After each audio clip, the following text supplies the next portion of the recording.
The United Arab Emirates has always fascinated me. At just 32,000 square miles, it's 110 times smaller than the United States, but it produces roughly double the economic output as the US on a size-adjusted basis. Yes, they do happen to be sitting on a gold mine when it comes to oil, but so do its Gulf counterparts of Saudi Arabia, Iran, Iraq, and Kuwait. None of those countries have been quite as successful as the UAE in drawing tourists to the region. And a lot of it comes down to the country's policy of religious inclusion, but it also comes down to creating futuristic megacities that people actually want to spend time in. Take Dubai, for example. It's one of the most punishing climates on Earth, with summer highs averaging over 110 degrees and sandstorms that can literally suffocate you if you don't take the proper precautions.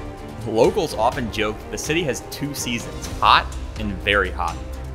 Yet somehow the city attracted almost 17 million visitors in 2023, placing it ahead of New York City and Paris in what is admittedly a pretty objective measure of global appeal. So how did they do it? Well, first they built the world's first 7-star hotel on a man-made island. Then they built the world's tallest skyscraper. But I'd argue the single greatest contributor to Dubai's meteoric growth has been its airline.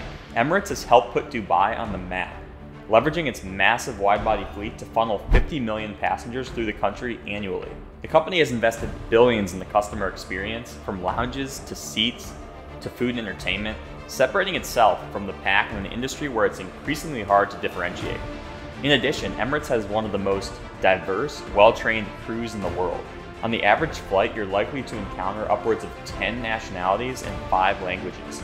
No matter where you're from, and no matter what cabin you're flying, Emirates is likely to inspire your imagination, making the journey itself just as fun, if not more fun, than the destination itself. So you know where I'm going with this. We gotta try Emirates. But as much as I'd love to fly 15 hours from Orlando to Dubai, that's just not too practical right now, and it would be way above my price point in a premium cabin. But luckily the aviation gods have blessed us with an Emirates route right in our backyard that isn't 15 hours long. So that's an opportunity we couldn't pass up. We do have to get ourselves to Miami, but that's what the Brightline is for. So come along and let's fly better with Emirates on EK 213 con destino a Bogotá.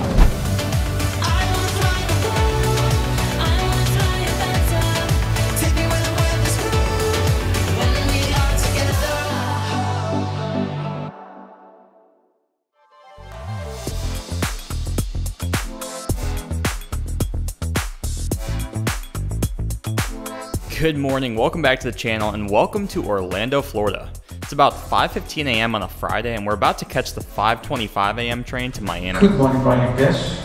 We are now boarding the 5:25 train to Miami. We stopped in West Palm Beach, Boca Raton, Fort Lauderdale, and Aventura on track 2.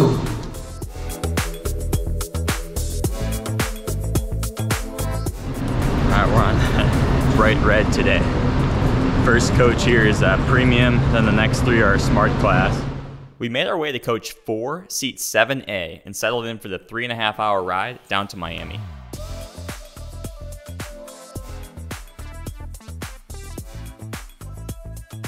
Alright, we're off on time, 5:25. So if all goes well, we get to Miami 8:55 a.m.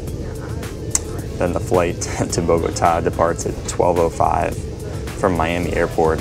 So we got to find our way over there. I think there's a Brightline connector bus that we can take for like $10, which is probably cheaper than an Uber. So we'll probably do that if that's available. So the Brightline arrives into downtown Miami, which is around 15 to 20 minutes from the airport depending on traffic. Uber fares typically run around 20 to 30 bucks, and the Brightline connector is $10 for the first person and $5 for every additional person in your group. So for me as a solo traveler, it was a no-brainer. Although do expect to wait a little bit for it to show up once your train gets in. So we've arrived at the Miami Brightline station here, and looks like there's a shuttle. I don't see any sign of a. Oh my god! I don't see any sign of it arriving yet. But we weren't in any particular hurry this morning, and sure enough, in around 10 minutes, our Brightline-themed Ford Transit van showed up.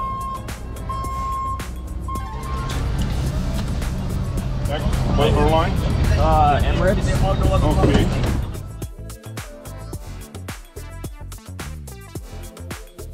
And just a short 15 minutes later, we pulled up to MIA. And although the driver was more than happy to drop me off right in front of the Emirates check-in at Terminal J, I got off with the Terminal E folk so I could get some fresh air and steps in.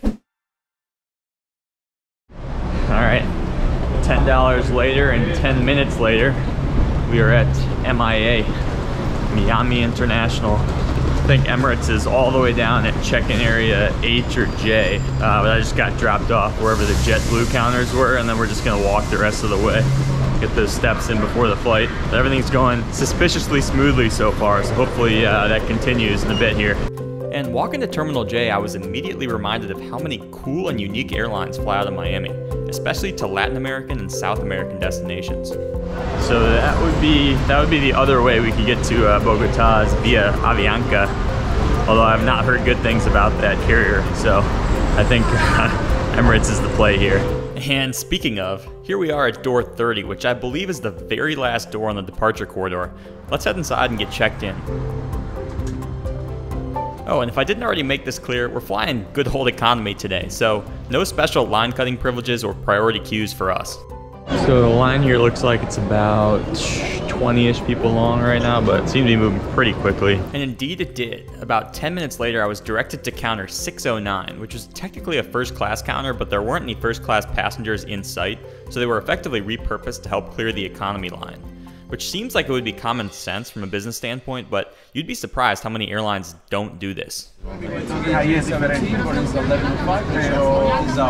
Perfect, thanks so much. All right, you too. All right, fairly efficient check-in process, friendly agent. Flight is completely full. I asked to see if they could accommodate maybe a last-minute cash upgrade.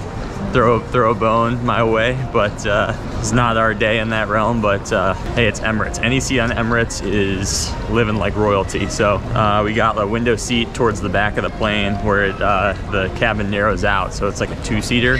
So hopefully that should be good. But about to go through security and then see if there are any lounges we can hit.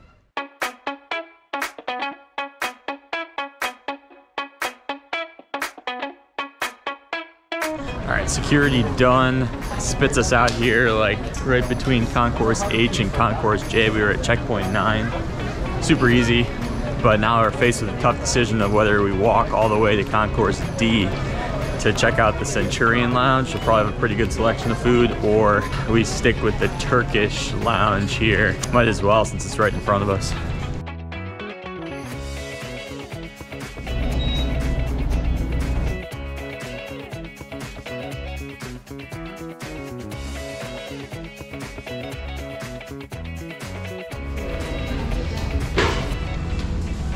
Hi, how are you? Takeoff priority pass? Welcome, sir. All right, thank you. Normally I don't spend a ton of time staring at departure boards, but just take a look at the absolute train wreck that's taking place today. This was the day of the infamous CrowdStrike apocalypse that crippled airline IT systems across the world, and there were very few flights that were on time, with many outright canceled.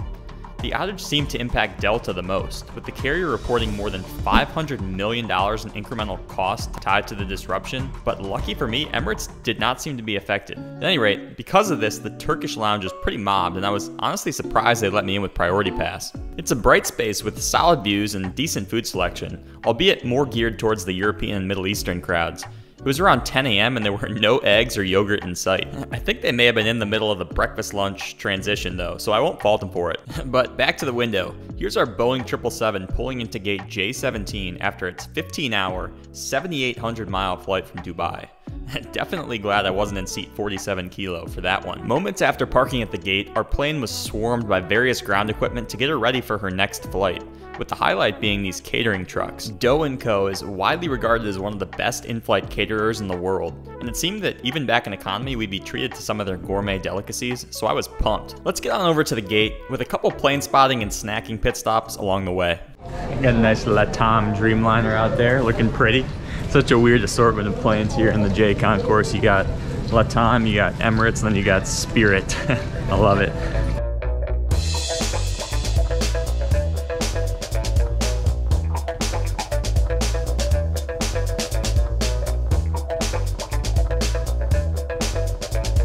Here's our cabin crew rolling up, which I believe consists of 15 flight attendants and 3 pilots for 777. This particular crew flew into Miami yesterday on EK 213, had the night here to rest up, and now will be working 2 legs today, Miami to Bogotá and Bogotá back to Miami. Then we'll have another night in Miami before heading home to Dubai on EK214. So a little sad they never actually get to spend the night in Bogotá, but hey, I'm sure they get to explore plenty of places. Alright, this is about to be interesting. I've been told it's a completely full flight, so that may make filming a little bit difficult. I don't want to be a nuisance to my neighbor, but I think I'll only have max one neighbor to deal with, and hopefully they don't speak English. But TBD, find out when we get on board. And I lucked out on that front, but more to come in a bit. It's now 11:25 a.m. Boarding is supposed to start at 11:05, so around 20 minutes late. I think they started doing some pre-boarding stuff, but see if they can board a 777-300 ER in, what, 35 minutes? And get us pushed back on time at 12:05. It's always a challenge. Boarding was ultimately called around 11:35, and it was time to make our way onto one of Emirates' oldest 777s. Alpha 6 Echo Charlie Golf was delivered to Emirates back in 2008 and still sports its original interior, which was way ahead of its time 16 years ago, but now is definitely in need of an upgrade, especially in economy and business class.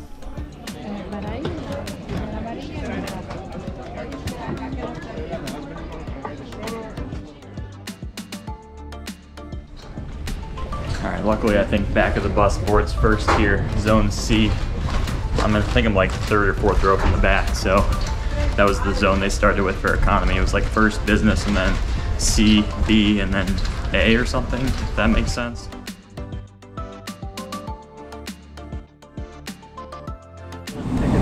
Hi, good afternoon. Hi, good afternoon. How are you? Good, how are you? Second right, please. Alright, thank you. Hello, good afternoon.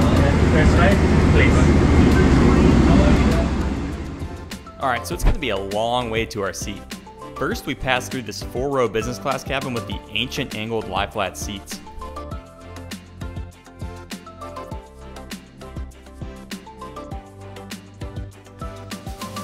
Classic cabin. 232. Doesn't appear to be any mood lighting or anything. Correction, not only was there mood lighting, but there were also stars in the ceiling. Kinda cool, but also seems like a bit of a gimmick. Anyways, after making our way through 2 full sections of economy on 184 seats, we finally arrived in the final cabin, where we'll be taking up residence in seat 47 Kilo. My seatmate was already there, and she was the nicest Colombian woman who didn't even bat an eye at me filming. In fact, she seemed genuinely curious and interested in the channel. And I tried my best to explain to her in broken Spanish that I was going to Bogotá for a day primarily to fly this unique Emirates route. And not sure if that point got across, but she did give me some great recommendations of things to see and places to go in Bogotá. At any rate, upon arrival at 47 Kilo, we found a pillow, blanket, and Emirates' signature square over-ear headphones, which are clearly not noise canceling, but way better than earbuds in my opinion. While the seat is comfortable and cushiony with an adjustable headrest, there's no hiding the fact that it's old, and honestly, this cabin was pretty filthy. I mean, I get if there's some residual dust on the floor and seats, but I do expect the tray table to be clean, so finding this old piece of lettuce was a little disappointing. But we weren't gonna let a little cleaning mishap completely ruin the flight. So let's focus our attention outside, where the ramp staff is loading up our last bits of cargo before we close the doors and push back. Hello and welcome on board your Emirates flight today. This is your no-nonsense safety video. We do not have dancers breaking into song, characters from movies, or celebrities trying to be funny, I'm afraid. Emirates 213 Heavy, request access. Emirates Heavy, roger. Wait for Rouge to pass. Rouge 1650 ground. Tango, Papa, give way to Emirates outbound. Okay, give way to Emirates outbound. 213 Heavy, traffic gives way. Start outbound via Quebec. This here, you set up for 9 or 8, right? Roger. We are flat on the 9. Emirates 213 Heavy, runway 9, Quebec, runway 12 Europe. Hotel runway 9, hold short at 12 Sarah, Emirates 213. Emirates 213 Heavy, taxi, cross runway 12, traffic on a 10-mile flight. Roger, clear taxi, Sarah, close 12, Emirates Heavy.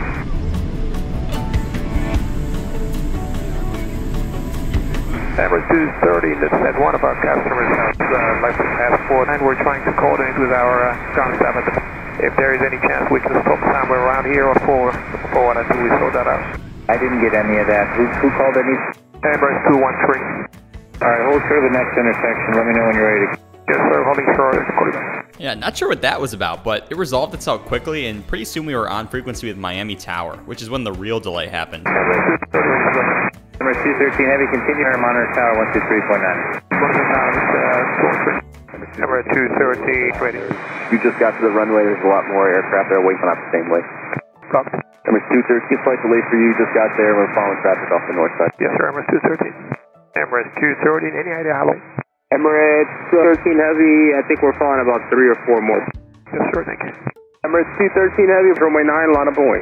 Line up and wait, line of 913. Emirates 213 Heavy, RNAV Baller, runway 9, Takeoff.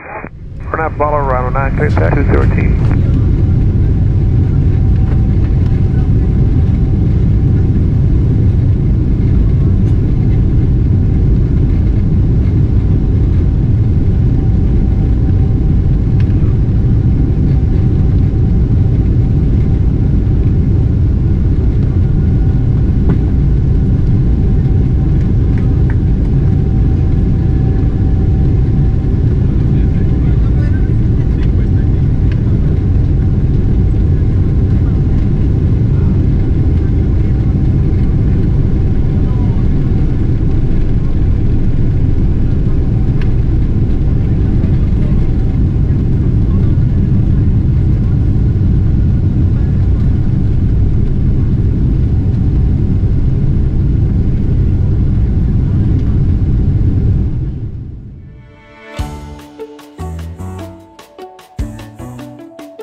As soon as the seatbelt sign came off, I headed to the rear lab to check it out before the meal service started. And size-wise, it's nothing special, but it's got a couple minor cosmetic touches to Emirates-ify it, such as the faux wood panels and soft blue vanity lights. And at first glance, it seemed clean, but once we poked around a little bit, we did find a little gift from a prior flight. Uh-oh, that didn't get clean. But dirty baby wipe aside, a nice economy lab that even had some lotion and eau de toilette, something you're certainly not going to see on any US carriers in economy. I thought potentially I'd find some other amenities in these little drawers, but I think that was a little too optimistic.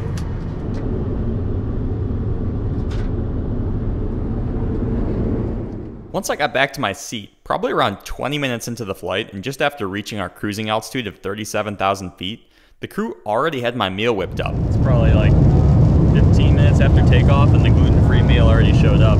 Pretty sweet. Not sure what it is, sort of mystery meal. It's still got the foil on it, so I'm excited. Let's check it out. And it was at this point when we opened up our bifolding tray table that the remnants of 47 Kilo's last occupant revealed themselves. I didn't really want to touch it, so I just nestled the tray on top of it and carried on for the time being. Alright, so food-wise, we've got quite the variety here. First, there's this bag of chocolitos, which basically seemed like the Colombian version of Fritos. Then the main course was, surprise, surprise, some variation of chicken, veggies, and rice.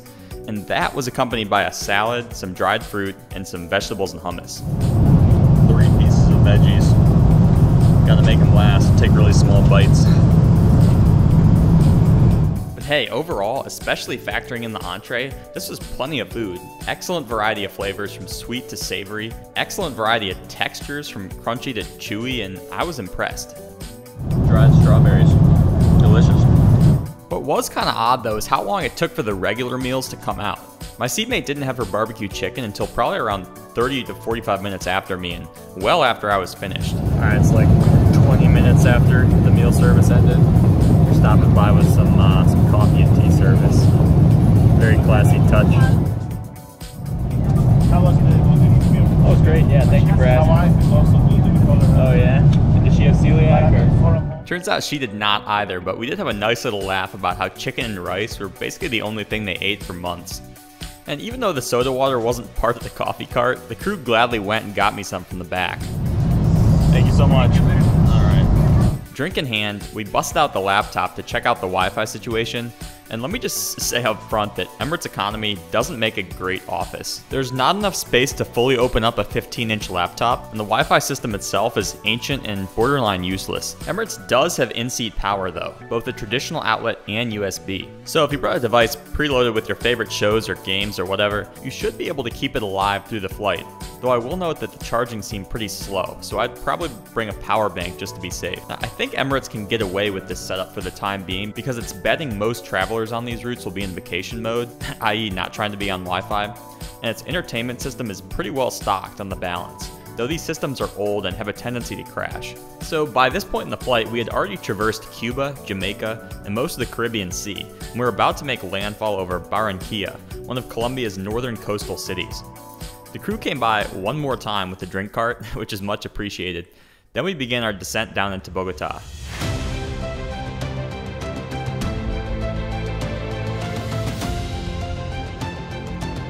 So why does this route even exist? Well, Bogotá sits on a high plateau in the northern Andes Mountains, so it's more than 8,500 feet above sea level. Higher altitude means worse takeoff and climb performance for airliners, so the 777 needs more runway to take off than it would closer to sea level. This is one of the reasons Emirates can't operate Bogotá to Dubai nonstop economically, even with their 777-200LR variants. Weather this afternoon in Bogotá was a refreshing 65 degrees Fahrenheit, with light winds out of the southeast, so the 14s were in use, and we were ultimately routed over to runway 14 right.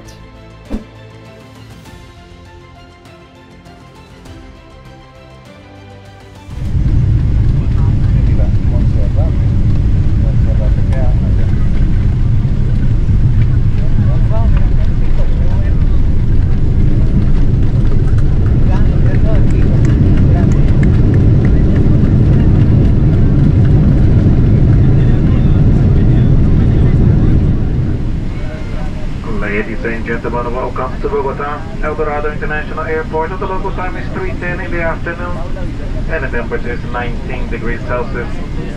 Please keep the seatbelts fastened until the sign has been switched off.